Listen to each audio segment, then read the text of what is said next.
All right, everybody. I'm Logan Alec. I'm a CPA, and this is my election, COVID, and stimulus update for Thursday, November 12th. Big stimulus news of the morning is something that we have suspected for a couple weeks now here on the channel. As we've said, there have been rumors circulating around Washington, D.C. for the past week or two now that the White House is done negotiating with Pelosi. Okay. When I talk about stimulus later in this video, I will elaborate on that and some anonymous confirmations that the media got today. But that's the big stim news of the morning, so stick around for that. In terms of the election, I felt like I spent a lot of time on the election and all that drama yesterday, so I'm just going to briefly talk about it today. The White House continues to not provide to Joe Biden or his transition team information and messages and intelligence briefings that would typically be transferred by an outgoing administration to an incoming administration at this time.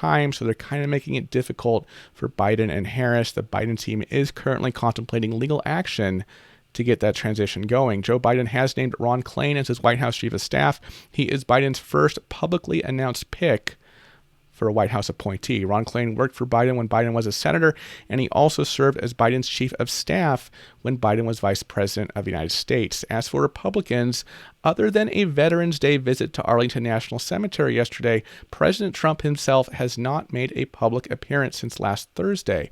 This morning, White House Press Secretary Kayleigh McEnany told Fox News that we will be hearing from him at the right moment and that the president is currently letting the litigation play out and letting his lawyers take the lead. Also, as I've said in recent videos, there's currently ongoing drama within the Democratic Party. The Democratic Party is frustrated with its lost seats in the House of Representatives, and you have moderates blaming progressives, progressives blaming moderates. I went over this last week in my House election update.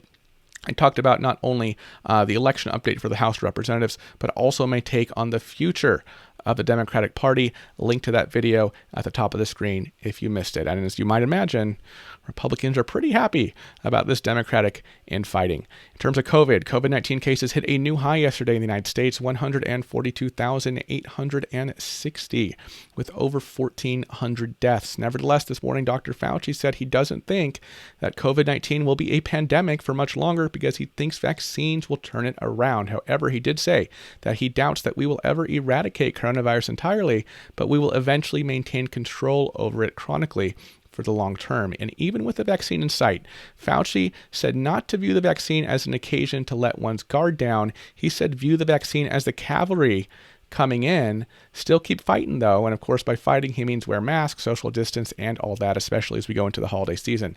Fauci also said that we could see data from another vaccine, this one developed by Moderna, by the end of the month. And it would be great to have two vaccines, right? The Pfizer one, the Moderna one, if both are approved, both being distributed en masse and reaching more people more quickly. But by the way, I'm curious. Let's say a vaccine was released today, got FDA approval. They say, oh yeah, it's safe. Would you rush to get it or would you wait? And if you would wait, how long would you wait? Let me know in the comments.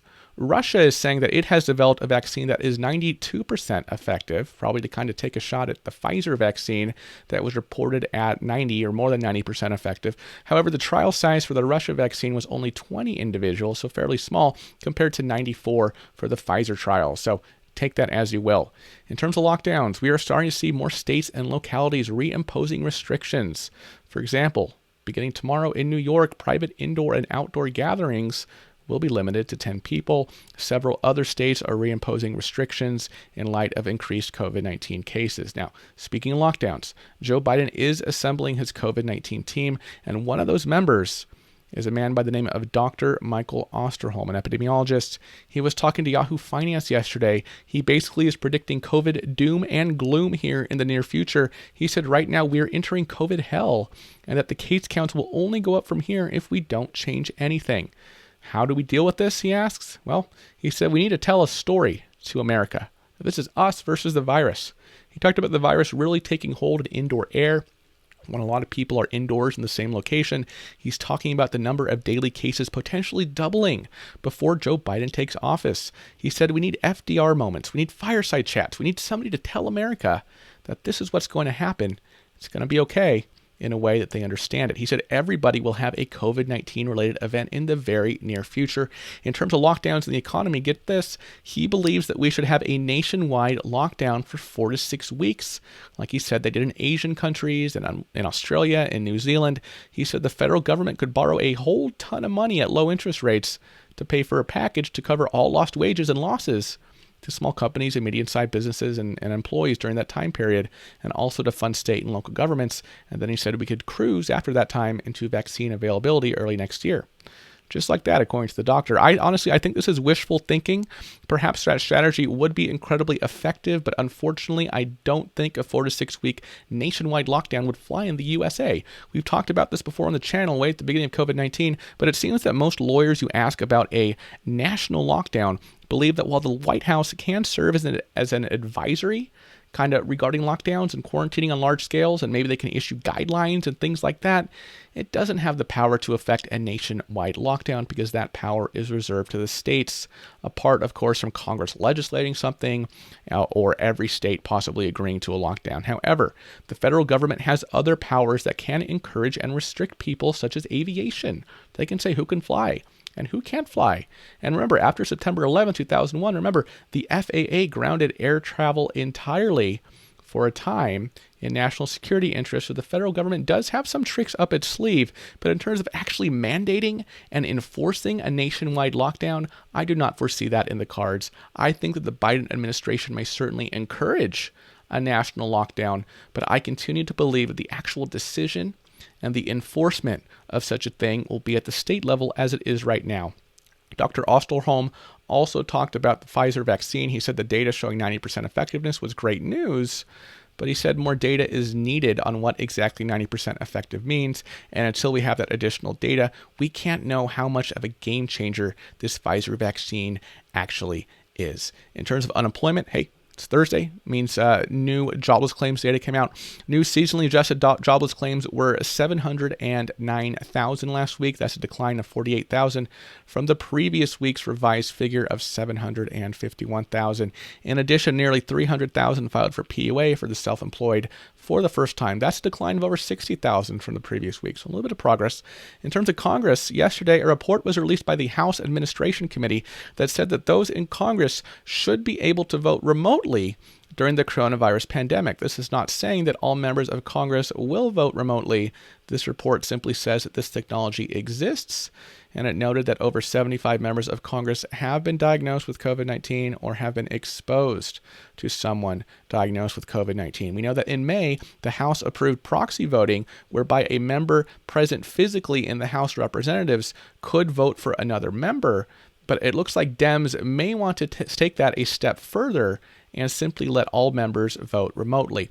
Top House Republican Kevin McCarthy this morning had a press conference completely criticizing that idea. Now on to stimulus news. In terms of stimulus this morning, Bloomberg received an anonymous report from people familiar with the situation, confirming that the White House is stepping back from stimulus negotiations and leaving it to Mitch McConnell. Bloomberg said, according to this report, the White House would only take over if negotiations have to be restarted completely. This is something we've suspected for a while now, that the White House has done negotiating with Pelosi, but now it appears to be confirmed, at least anonymously. And that's bad, folks, because Mitch and Nancy, they're light years apart. Steve and Nancy were, $300 billion-ish apart at one point, which is relatively small, but Mitch and Nancy are over $1.5 trillion apart. The question is, will there even be a Mitch and Nancy show? Will they even negotiate? They haven't so far. We know they have to work something out to keep the government funded after the continuing resolutions run out, right? They got to talk about that, get that done by December. So they have to talk eventually, but will they touch the elephant in the room for their COVID-19 relief during the lame duck sessions? I don't know. I can't tell you. They've both made their positions very clear. Pelosi is maintaining her position that stimulus needs to be big stimulus. She and Schumer held a press conference this morning. She was asked if her position on coronavirus relief is the same as it was before the election, and Pelosi basically implied yes. She said that we're in the same place as we were before the election, and even more so with the pandemic. She said, look at the COVID numbers. Look at the predictions from the scientific community. So she's basically saying, yeah, I'm not backing down on my number because COVID isn't backing down, and a skinny bill ain't going to help us. Look at what the medical professionals are saying. Mitch McConnell, on the other hand, as you know, said earlier this week that he thinks that the next piece of COVID relief should be something similar to the skinny bills he put on the Senate floor in September and October, reiterating his position that what we don't need right now is a multi-trillion-dollar package. I played you the clips of Mitch saying as much earlier this week. All right, everybody, that is my update for today. Thank you so much for watching, and I will see you in the next video. Bye-bye.